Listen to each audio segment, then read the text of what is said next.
Pwede niyo pong sabihin hindi sa inyo galing ito, ha? Opo. Hindi ko po sinasabing sa inyo galing ito. Opo. Ang sinasabi lang po nila, ito daw po ay boses ng USEC. Sa totoo lamang po ba? Sino po ba ito?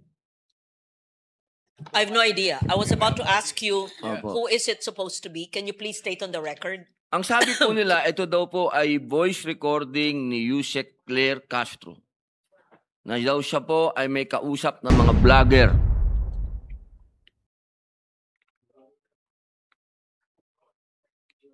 So hindi po, sa inyo po hindi galing sa kanya. Opo. Instead of naming somebody that we're not sure of, why don't we send it to the NBI for voice print?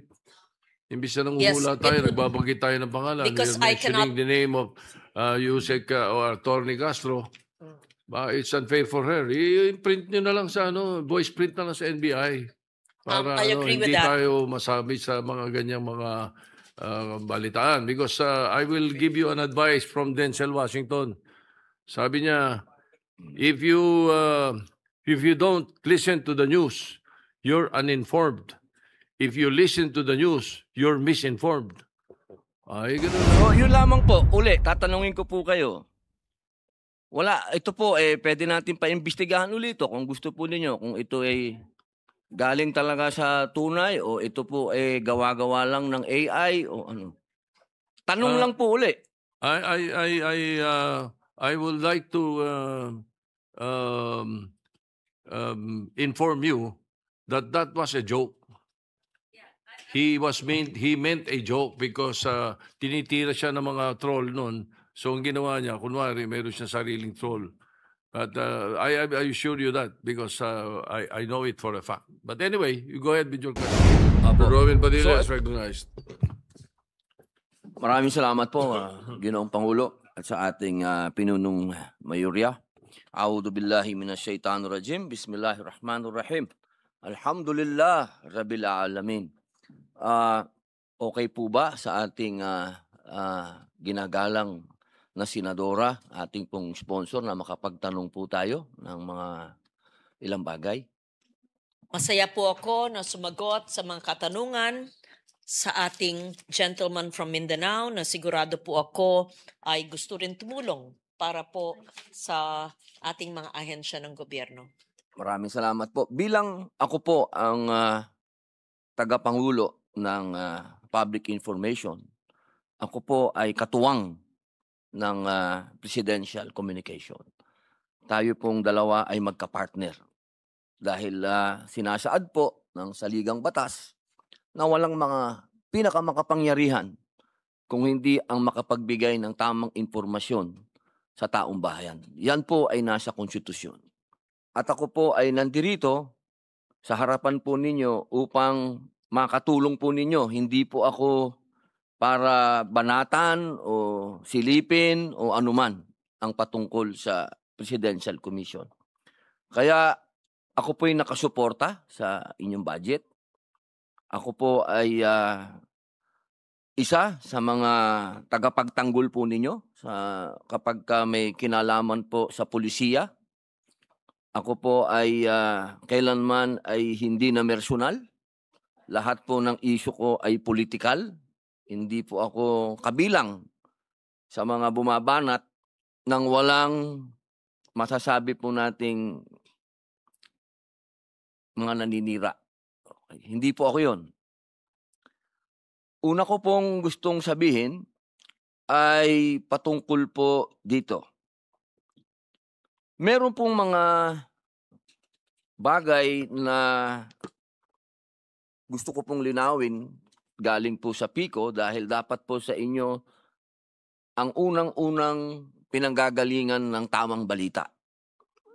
At ako naman po, kapag tama yung balita, ako po mismo ang nagpapalawak nito sa pamamagitan po ng social media ko at sa aking mga kasama. Ito pong mga nakaraang linggo, meron pong mga lumalabas katulad po noong nangyari doon po sa ating dalawang kalihim. Meron po tayong dalawang kalihim na nag-anunsyo. Ang sinabi po ng PICO na nagbitiw ang dalawang opisyal nito at tinanggap ng Pangulo. Ngunit, dininay po ito ng ating Executive Secretary nung sinabi niya na hindi naman daw siya nag-resign. Sinabi po sa kanya na meron daw tumawag sa kanya at siya ay sinabing bumaba na. Ito po yung mga ganitong mga ganap ang hindi po nakakatulong para sa atin. Sapagkat naku-confuse po ang tao. Opo.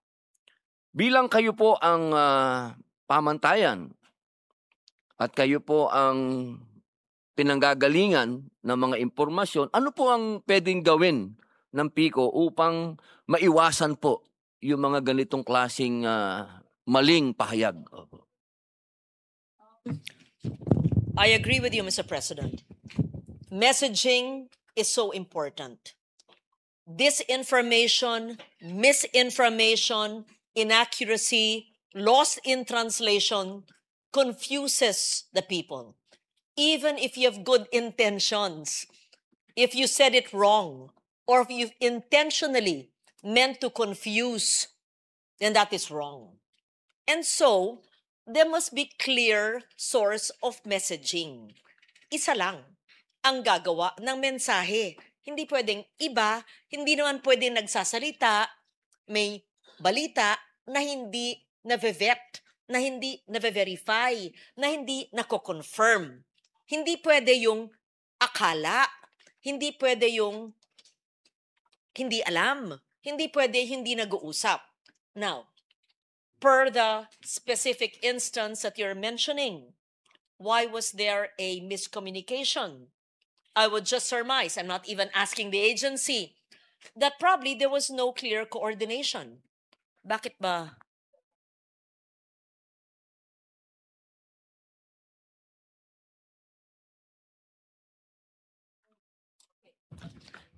The PCO secretary says that the announcement given by the president himself was conveyed to the PCO, and that is the source of their declaration or their message.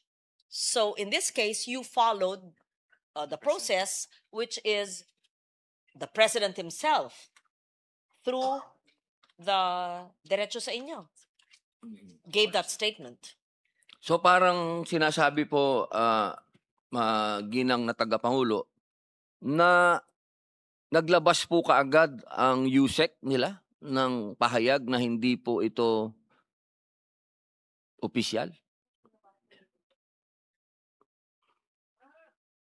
I am told that the undersecretary's statements emanated from the president. Yes, it was cleared. It was cleared. Cleared by whom? Cleared by me. Cleared by the secretary, and the secretary cleared it with the president. I was yes, the information Yes. was relayed to me. Ang The ibig pong information- sabihin, opo, The information conveyed by the undersecretary was cleared with the secretary who cleared it. so yun po ang With the tamang president. impormasyon, hindi po yung kumakalat sa media. Kasi may kumalat po sa media na ang sinasabi ng ating dating executive secretary na hindi po yun ang naganap. So ang naganap po talaga yung sinasabi po ng ating USEC. Yes. Again, Yun po ang para alam po natin Okay. kung ano talaga yung Maliwanag. statement. Opo. again, because this will go down in history, ha? Tas ako nagde-defend ng budget, ha? Opo. Hindi po ako privy sa sinasabi po nila.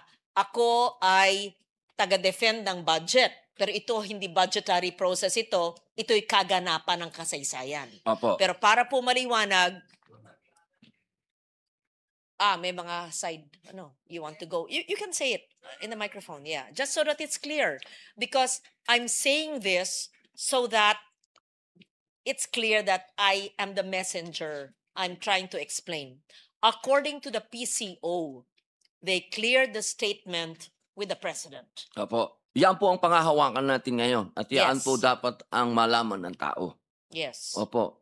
Yung pahayag po ng ating dating We may or may not agree, we may or may not believe, But that is what is transmitted to me now Opo, dapat. Opo, by the opo. PCO. Opo. Dapat po kasi isa lang ang mensahe. Yes. At kung ano yung mensahe, yun po talaga ang dapat na malaman ng tao.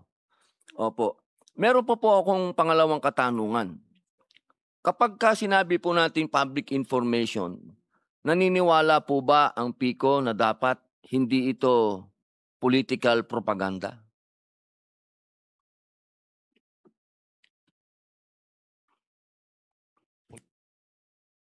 Ang public information po dapat hindi political propaganda. Dapat po ay katotohanan, di ba po? Absolutely. News dissemination must be based on truth. Opo, kahit Yes. walang proteksyonan na kahit na sino. Mali o tama, dapat The public truth. information The truth. malaman Yes. ng katotohanan. Yes, sir. Opo. Meron po tayong katanungan na nakakagulo rin po. Kanina tinanong na po ito ni Senator Raffy. Katunayan, paglakad po niya doon, sinundan ko siya sa lounge. Sinabi ko sa kanya, "Boss, ba't hindi mo pa tinuloy? Tinanong mo na eh." Yung patungkol po sa mga troll, ito po kasi ay kalat na kalat. Alam naman po natin na ang troll ay pinanggagalingan ng bullying. At alam naman po siguro ng ating ahensya na pati po sa pribadong buhay at personal na buhay, marami na pong napapahamak sa bullying. Meron na pong mga batang nagpapakamatay, meron na pong nasisira ang mga buhay, kagagawan po ito ng mga troll. Ang atin po bang ahensya, PICO, ay naniniwala na dapat may troll ang gobyerno? Hindi ko kailangan sagutin, itanong sa kanila. Dapat wala. Ayon sa kanila po, ay wala. Pero actually, talaga bang wala? Wala. Sa mga resources na binibigay sa inyo, malay naman namin na wala. Kasi yan ang kalakaran. I mean, I'm speaking for myself. I mean, Opo. of course, the official statement. Again, I'm defending their budget. And I'm only saying this based on what is transmitted to me. But, not that I don't believe you, Secretary, but because it happens in real life, we don't know. So, I am told they do Na wala not have po. trolls. Opo. I am told they do not use government funds for fake news and trolls. All But- organic supporters. They're all organic supporters. And if you have any proof, please tell me. And I would be happy to call them out and to prove that to them. Meron po kasing, Yes. opo, maraming salamat po, ginang tagapangulo. Meron po kasing lumabas na voice recording, kung pwede po natin mapanood, para sa inyo po manggaling kung totoo ito o ito ay AIO o ito'y kagagawan lang ng mga ibang taong gustong manira. Pwede po natin mapakinggan.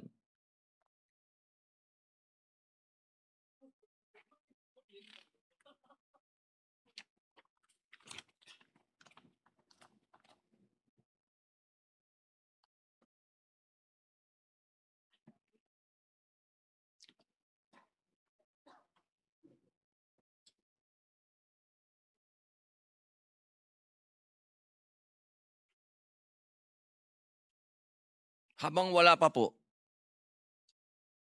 ako po ay merong final na bill kasi. Ang tawag po natin dito ay Anti-Troll Farm Act. Kung pagbabasihan po natin yung sinabi ng ating mahal na senadora na ang gobyerno ay hindi dapat Pasensya na, madam. Ginagawa naman po namin lahat yung mga script na pino-forward sa amin eh. Sinunod naman po namin. Puro nga kayo palpak eh. Puro kayo hingi ng budget, wala naman nangyayari. Ilan ba hawak mo na class A? Wala po akong hawak na class A. Puro class D lang po. 20 na troll. Sino yan? Yung grupo po ni Madarahog, kasama sila Rosalinda at taga Bukid. Yan ba yung matandang mukhang gorilla na puro live ang pinagagawa? Yes po, madam. Sila din po yung humingi ng dagdag sa budget nila weekly. Talagang kapos Hindi na na. kami magdadagdag. Puro naman walang kwentang ginagawa ng mga yan. At puro kayo kabubuhan sa totoo lang. Puro kayo palpak. Ang sakit naman magsalita, madam. Masakit ba? O masakit na ang bulsa dito? Sa totoo lang, nag-aabono na nga ako sa Wala sarili kong akong pera. dahil sa kahingi nito si Madarao. Wala akong pakialam at problema mo yan. Napakabobo ng mga kinuha mo. Ay, nagsasawa na rin po ako, madam. Ganito na lang. I resign. Starting today. And remind lang po kita, record din to pag-uusap natin. Shit! Pinatayan ako. Ayon po sa mga... Pwede niyo pong sabihin hindi sa inyo galing ito, ha? Opo. Hindi ko po sinasabing sa inyo galing ito. Opo. Ang sinasabi lang po nila, ito daw po ay boses ng USEC. Sa totoo lamang po ba? Sino po ba ito? I have no idea. I was about to ask you, Opo. who is it supposed to be? Can you please state on the record? Ang sabi po nila, ito daw po ay voice recording ni USEC Claire Castro. Na daw siya po ay may kausap ng mga vlogger.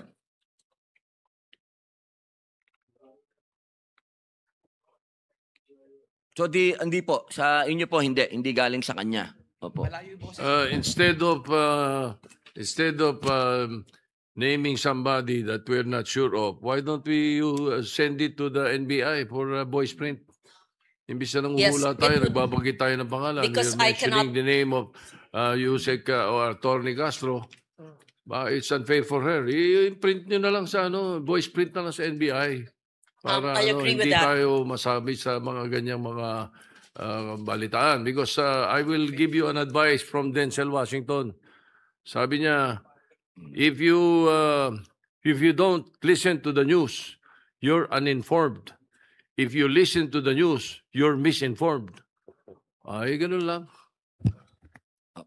But Mr. President, I would just like to correct that. When I was in the news, it was the correct information. I worked very hard to validate all the news that I did, at least during my time. But regarding the request of Your Honor, Senator Padilla, I would not be in a position to ascertain the authenticity of the voice, and I would recommend the suggestion of the Senate President to please give that tape recording to the NBI for authenticity. Opo. And therefore, we leave it at that. The voice print and the authenticity of the recording kasi madaling i-splicing ngayon yan. Yes. Madaling Yes. So gawin I yan, would not say it's true. I would not say it's AI. Let the experts determine that. Opo. Kaya po natin tinatanong po yung ating tiga Pico kung may alam po sila dito. Sasagimin lang mo naman nila kung oo o hindi. Yun lamang naman po. Opo. So kung meron pong kumpirmasyon na hindi po sa inyo galing ito, meron din po tayo kasing isang video na inaamin po ng ating Pangulo na merong troll. Pwede po bang papalabas po natin yon? 2016 pa malayo pa tayo. Nag-start talaga ito dahil noong 2016 nagpo-protesta tayo, wala tayong makuha na oras sa ABS, wala tayong makuha sa Channel 7, wala tayong makuha sa Inquirer, wala tayong makuha sa Philstar, binabanat-banatan tayo ng Rappler. Sabi ko, the only option that we have is social media. Kaya June kami nag-concentrate. Kaya nag-hire ako ng libo-libo na troll army. Ipapakilala ko sa inyo ang ating... So yun lamang po. Uli, tatanungin ko po kayo. Ito po pwede natin paimbestigahan ulit ito kung gusto po ninyo. Kung ito galing talaga sa tunay o ito po gawa-gawa lang ng AI o ano. Tanong lang po uli. I would like to inform you that was a joke. He meant a joke because tinitira siya ng mga troll noon. So ang ginawa niya, kunwari meron siya sariling troll. But I assure you that because I know it for a fact. But anyway, you go ahead with your question. Apo. So ito po, tanong lang po uli. Kung joke man po ito o hindi, kayo po ba sasabihin niyo uli sa amin at naririnig po ng taong bayan na wala kayong troll sa gobyerno? Yun lang po ang kailangan natin linawin. Opo. So, babalikan ko po kayo. Kung wala pong troll ang gobyerno, inaasahan ko po ba na itong ating bill na Senate Bill number 1490, ang Anti-Troll Farm Act, ay susuportahan ng PICO? That is against fake news, and I would like to study it and enhance it further, and even join Your Honor as co-author. And I would like to ask the PCO. Dave Gomez was a newsman, really respected newsman, Kilala ko po si veterano. So, supportahan natin yan. Yes. Yun lamang po ang gusto nating ipunto. Dahil kung ang nagagamit po itong mga gumagawa ng mga fake news ay ang gobyerno, paano pa hindi taga-gobyerno? Yun lang naman po ang punto natin. Kung nagagamit nila yung boses, sasabihin nilang USEC yun, at ilalabas nila pa ang Pangulo natin, paano pa yung ibang tao? So kailangan po natin talaga itong bill na ito. Hindi po ako nandito para mamulitika. Tandaan po ninyo, kahit tingnan nyo po ang records ko, kahit kailan hindi ko po binanatan ng presidente ng personal. Kung meron mo po akong sinasabi, polisiya at politika. Opo. Meron po pong uli.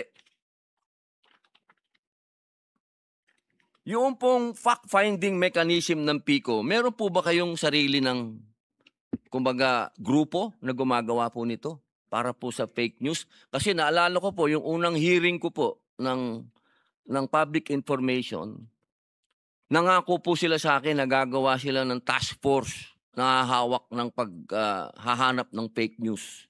Gusto ko lamang pong tanungin kung nagawa ba yung task force na yun?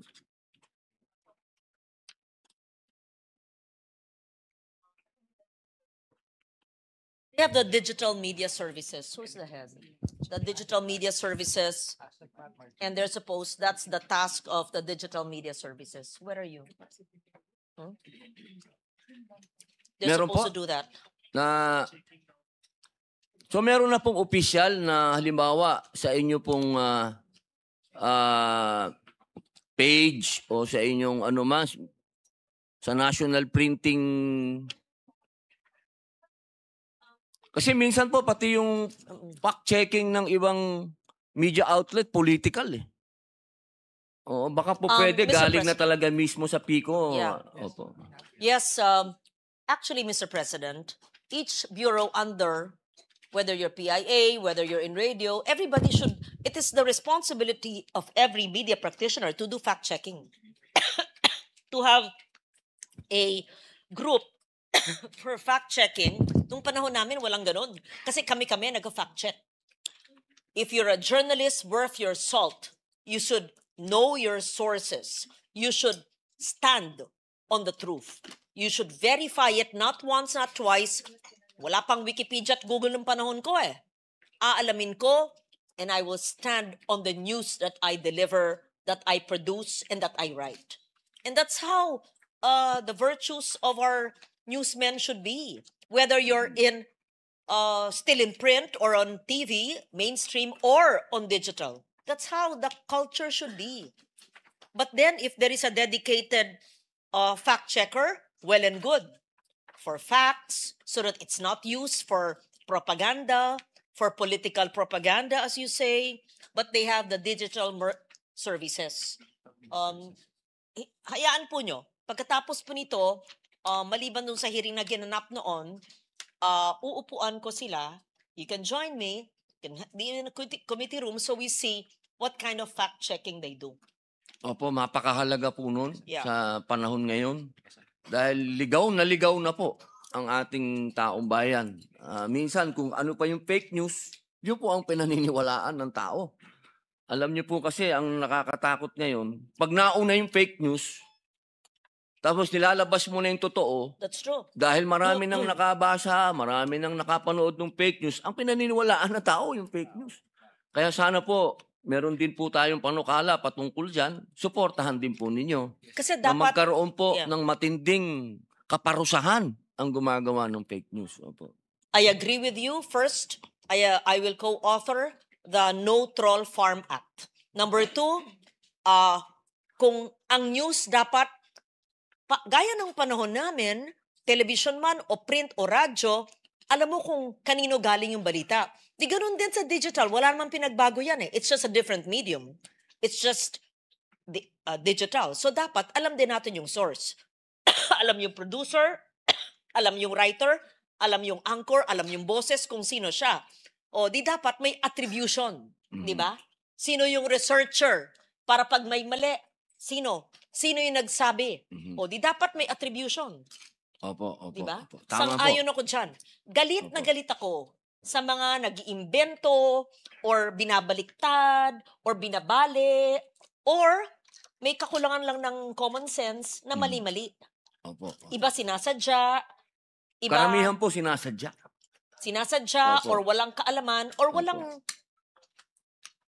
kakayanan. Opo. Tapos bigla na lang nagkaroon ng platform na libre, magsalita na wala naman pinanggalingan ng katotohanan. I agree with you. Salamat Yeah. po. Noong pong talon na po tayo sa isang nung nakaraang buwan lang po na-sponsoran po natin ang Right of Information. Ito po ay LIDAC. Opo. Inaasahan po natin sana ang PICO na sa darating pong interpelasyon po nito, dito mismo sa plenaryo, inaasahan po ba namin na nandun po kayo? Mr. President, they will support you and support us on the right to information. It's a priority legislation. Yes, it's a LEDAC priority as you mentioned. Sir, nandun po kayo, ha? Yeah, definitely. Opo. Kayo na pong bahala dun sa mga gustong mag-interpolate. Ito na lang po, last question na lang po ito. Noong 2024 po, sa ilalim po ng GAA ng 2024, nailaban po natin dito sa Senado ang karagdagang budget ng PTV4. Ito, naglagay po ng 3 million para sa payment po ng mga employees and benefits po. Benefits and entitlements po nila na may kinalaman po sa overtime pay. Gusto ko lamang pong malaman kung ito po bang pera na ito ay nakarating doon sa mga empleyado. Opo. Yun lang po. Last question na po yun. Kung Thank ito you po for ba that. may napuntahan, yung 3 That- million. Thank you so much for that. We will add that to what they will liquidate from the billions that were given in 2015 to the 3 million given last year. I appreciate, ha? Nagamit daw. Hindi, resibo. Nagamit daw. Pero humingi ako resibo. So they will give, Your Honor, a list of all the amendments that we have given since 2015, even before their term. Yun po. Okay. Yes. Yung napakagandang balita po niyan.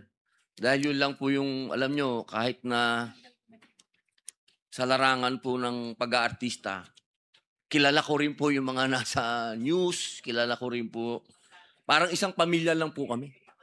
Alam niya naman yan, sir. Tayo. Kaya kung ano yung nararamdaman ng mga yun, nararamdaman din natin. Kaya maraming salamat po. Yun lamang po, Ginoong Tagapangulo. Maraming salamat po. Mali bang malaman yung bill number na sinasabi ni Senator Padilla? Opo. Senate Senate Bill Bill number number 1490 po. Anti-fraud 1490 po. 1490. Opo. It's a good. That's good. Ano? Pero I have a better idea. Why don't you also support Senate Bill 191? Na mas nauna, it is the Anti-False Content and Anti-Fake News Act, which I filed July 7, 2025. Isama nyo rin yan sa priority ninyo. Opo, opo. Ito magiging encompassing yun at mas sapul yung mga fake news. Dahil dito sa hall na to, ako pinakamatinding biktima ng fake news. Mr. President, Mula nung araw hanggang ngayon. Mr. President, I would love to prioritize that and I would include the troll farms. Kasi yung troll farms, parte na yan ng fake news eh. So, yung paano ko lang mataas sa binanggit ni Senate President, pwedeng isa lang pa sa natin, isama na natin, subsume natin yung kontra troll farm. Kasi yung mga troll farm, parte yan ng fake news network, di ba? Sila po yung So, nagpapakalat. Opo. Yes, so I would be very, very happy if that anti-fake news bill could be heard and we could enact it into law. We should concentrate on that, the fake news, fake content, Yes. Kasi we keep on saying troll farms. Pwedeng lahat ng sumusuporta sa'yo, pwedeng tawaging troll eh. Pwede rin lahat ng magandang bagay na ginawa mo, ikakalat ng troll farm kung meron man troll farm So, hindi ibig sabihin masama yung salitang troll. Depende sa paggamit. Therefore, ang concentration is fake news, false content.